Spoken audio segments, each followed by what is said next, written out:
Do you have any insight on what you think is going to happen here in the early 2021 market? Or Well, it's interesting because we have had, I'm speaking pretty much southern New Hampshire here. We have had kind of nothing on the market for the longest time. About 2 weeks ago, I think, I did a social media post where I kind of went through all the, several towns around us.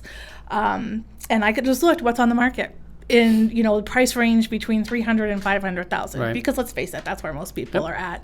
And I was looking at numbers like 1, 0, and there's literally nothing on the market. And if something came on, it was gone.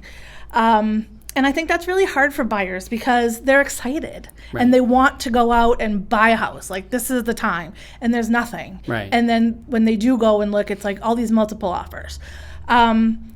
I am starting to notice, and I don't know the reason, but I'm happy. Maybe because we're getting to the end of January and people are starting to think about, okay, well now, what am I going to do next? Sellers are starting to put more houses on the market. So now I'm looking at 3 or 5. Right. So I feel like sellers are starting to understand that this is a really good time to sell. Right. Like a year ago when COVID first hit, the market just went, way down. And I think that made people really nervous. And they're like, well, I'm just going to do what I'm going to do. And then gradually prices just up, and they really have not stopped. It's going to be interesting to see because we didn't have really a spring market last year. It's kind of started in the summer. Right.